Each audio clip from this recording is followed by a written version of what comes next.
Radio Publique Africaine.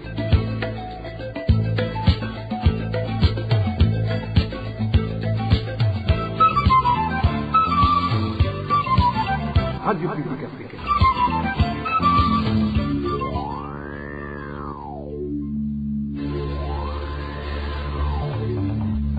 C'est le moment de suivre le journal parlé en français. À la présentation, Nadège Ilakoze. C'est un plaisir de vous retrouver, chers auditeurs. Bienvenue dans le journal de ce vendredi 22 novembre 2024, dont voici les titres. La Fondation Mo Ibrahim classe le Burundi 43e sur 54 pays africains en matière de gouvernance. Dans ce journal, vous allez le suivre. Le nœud du problème de manque de fertilisants FOMI ne réside pas chez la société FOMI, c'est plutôt le gouvernement burundais qui est derrière ce problème du fait qu'il laisse certains dirigeants voler ces fertilisants pour leurs propres intérêts sans jamais les dénoncer. Dans ce journal, nous allons aussi vous parler du manque de sucre dans le pays qui est causé par la pénurie de carburant. Tout de suite, le développement de ce journal.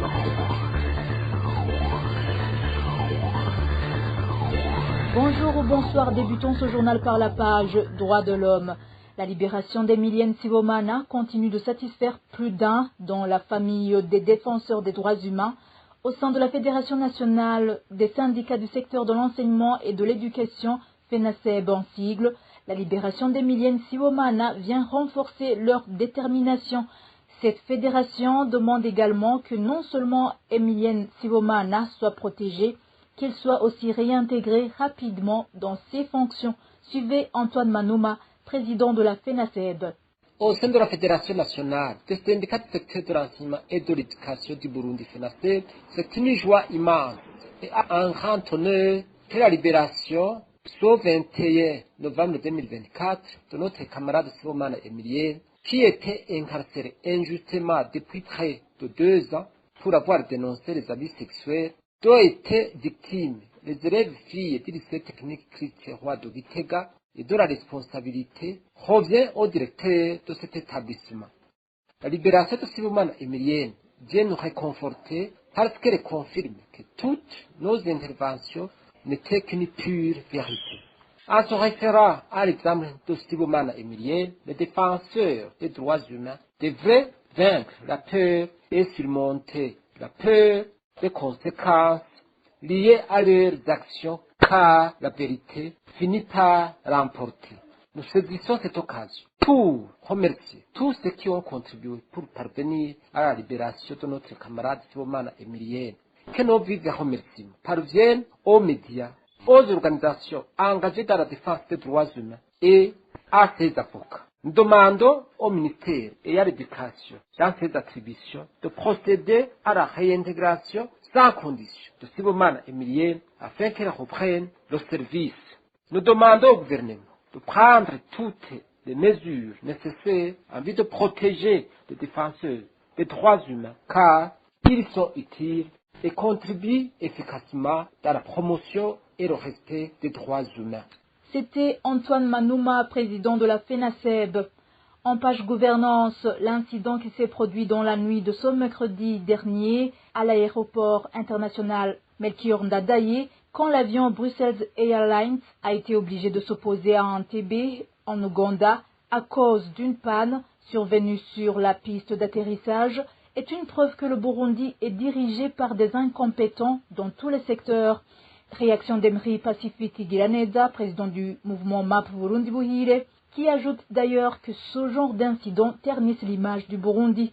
Suivez Emery Pacifique Igiraneza, président de MAP Burundi Buhire. Oui, nous au MAP Burundi Buhire, nous avons appris comme tout le monde que à l'aéroport international Melchior Ndadaye de Bujumbura, que ce lieu a été le théâtre d'une panne électrique majeure qui d'ailleurs a paralysé son fonctionnement et empêchant l'atterrissage des avions. La situation a été, selon certains médias, très critique, surtout lorsque Brussels Airlines a été contraint de rebrousser chemin vers Kampala. Alors, ce nouvel incident met en lumière une série de problématiques profondément enracinées qui ternissent l'image de ce lieu stratégique et par extension d'ailleurs celle du Burundi. Tout d'abord, il faut savoir que l'aéroport est souvent la première et la dernière impression d'un visiteur, c'est-à-dire lorsque vous visitez un pays, vous conservez le premier et le dernier point que vous avez visité. Or, c'est toujours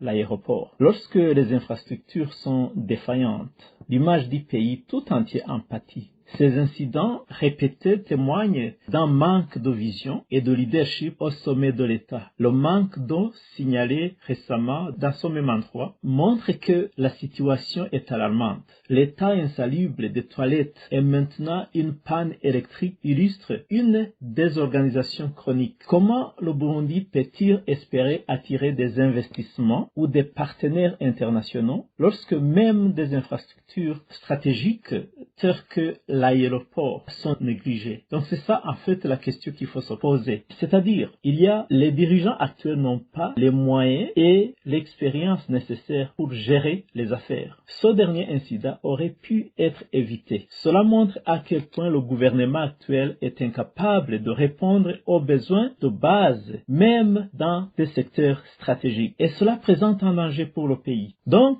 pour nous, il est crucial que ces incidents servent d'alarme pour une réforme en profondeur. Et nous le disons toujours au MAP Burundi Buhire. Les infrastructures comme l'aéroport devraient être prioritaires, car elles sont les piliers de l'économie et des relations internationales.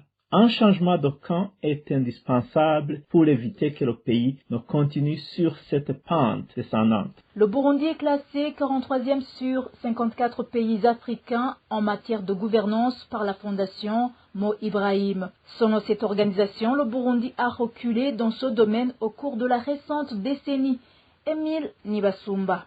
Même si la fondation Mo Ibrahim estime que le système de gouvernance au Burundi est dans la phase de redressement depuis 2019, l'organisation indique que la gouvernance globale a régressé au cours des 10 dernières années, de 2014 à 2023. Ainsi, la fondation Mo Ibrahim classe le Burundi à la 43e position sur 54 pays africains en matière de gouvernance.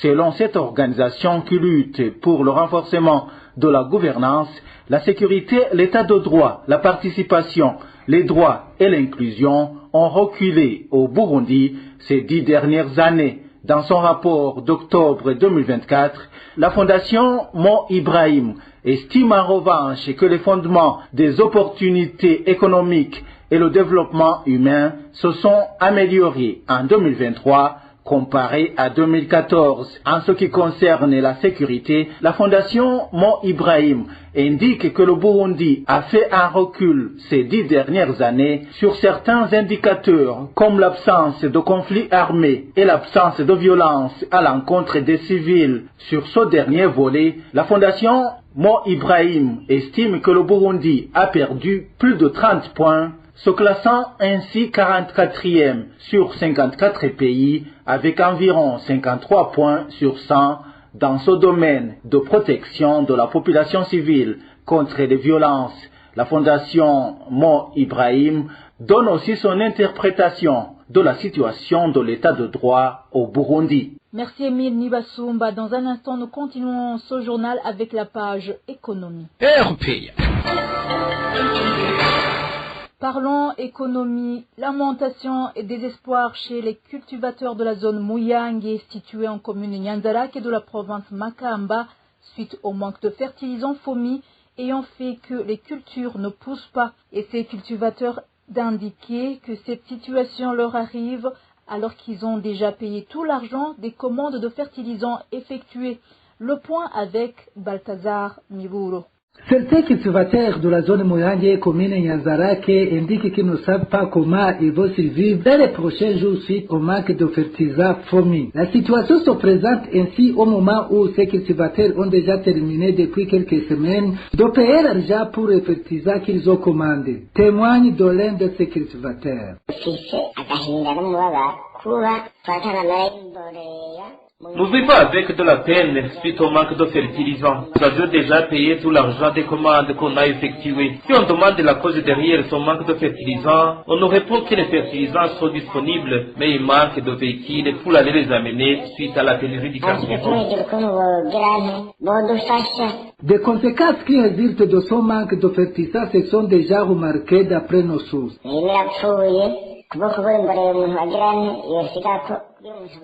Nos cultures périssent du jour au lendemain. Nous ne savons pas ce que les autorités planifient de faire. Notre souhait, c'est ce qu'ils nous viennent en aide. Si les autorités ne voient pas de solution, qu'ils nous remettent notre argent pour qu'au moins nous puissions manger une seule fois.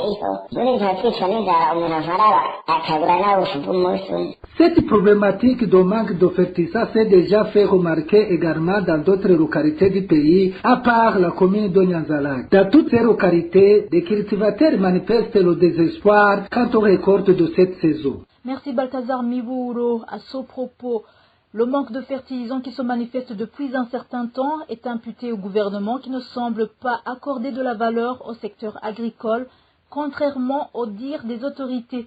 De plus, même les intrants disponibles sur le marché sont partagés entre les responsables du parti CNDD-FDD et les administratifs qui les revendent à un prix exorbitant.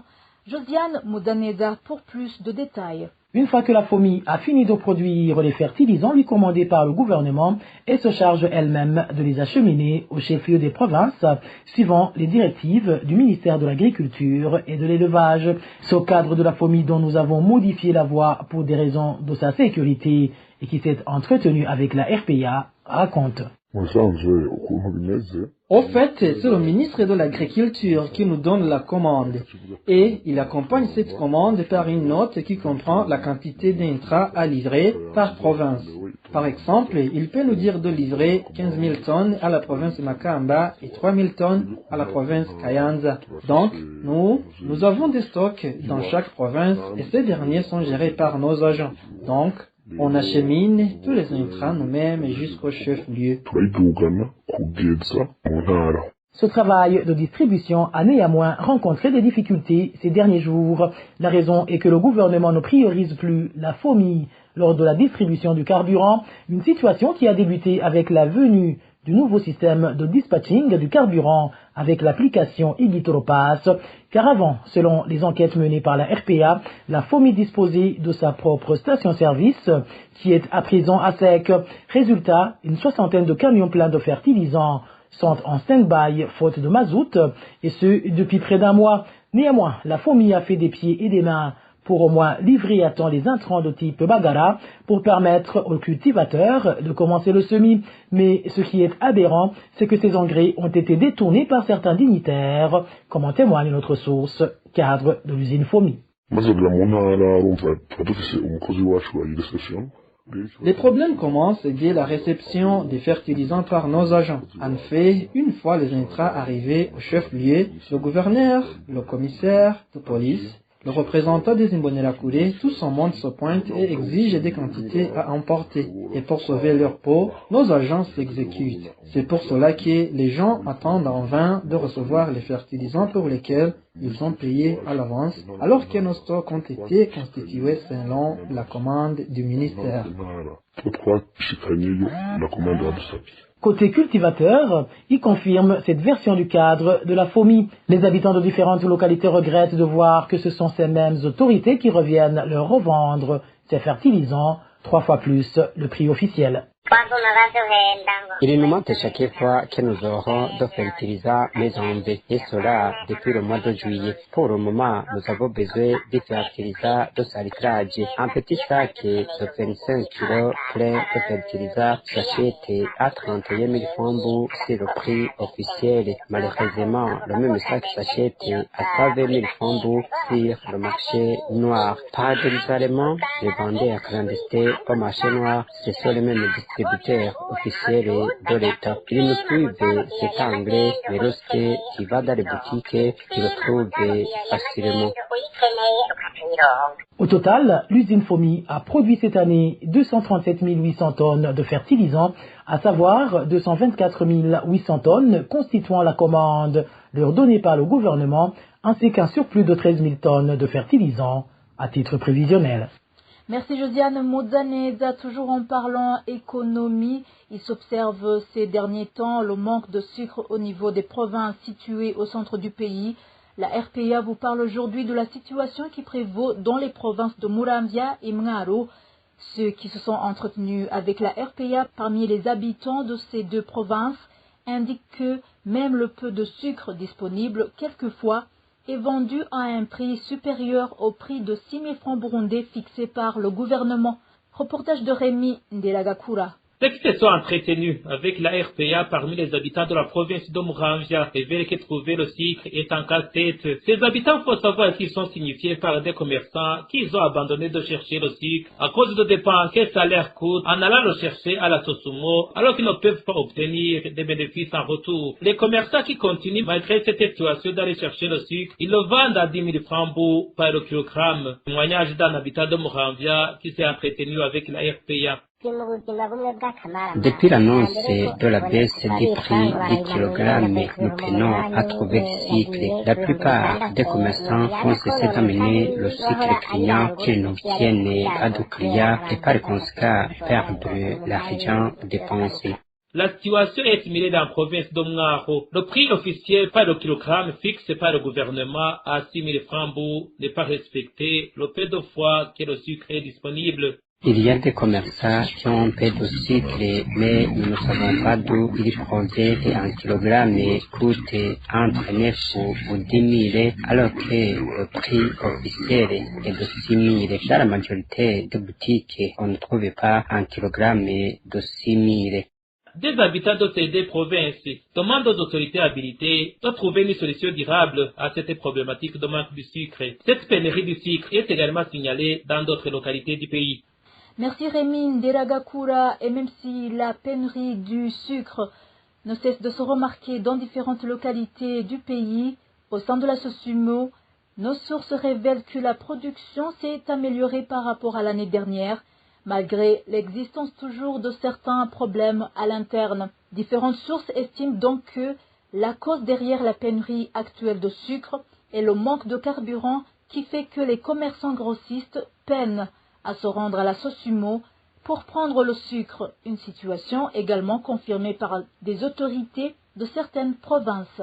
Les détails avec Innocent Valentin Singilangabo. Le manque de machines récolteuses de canne à sucre, le turbo alternateur qui est tombé en panne, le manque d'entretien des appareils, cela relève des problématiques qui surplombent la société sucrière du Mosso. Si rien n'est fait dans les meilleurs délais, notre source au sein de la Sosumo affirme que cette entreprise va bientôt arrêter la campagne de production du sucre. Malgré tous ces problèmes techniques, la société sucrière du Mosso s'est battue à tous les moyens pour avoir une bonne production de sucre par rapport à l'année précédente où elle avait produit plus de 13 000 tonnes de sucre. Alors qu'aujourd'hui la production de sucre a connu une évolution spectaculaire passant de plus de 18 000 tonnes. Dans les stocks de la Sosumo, le sucre est disponible en quantité en veux-tu, en voilà, jusqu'à ce que les autorités de l'entreprise empruntent les salles disponibles chez les prêtres catholiques et aux environs pour entreposer les sacs de sucre.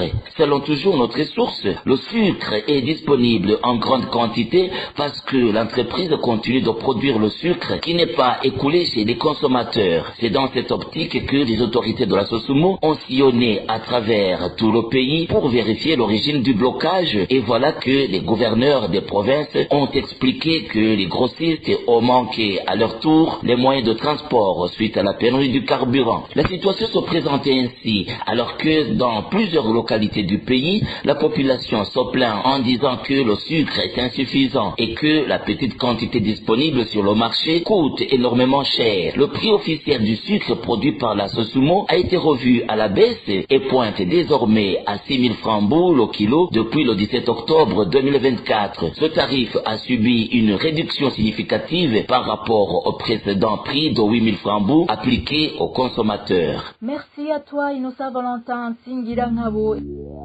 Et voilà, chers auditeurs, c'est ici que nous clôturons le journal de ce vendredi 22 novembre 2024.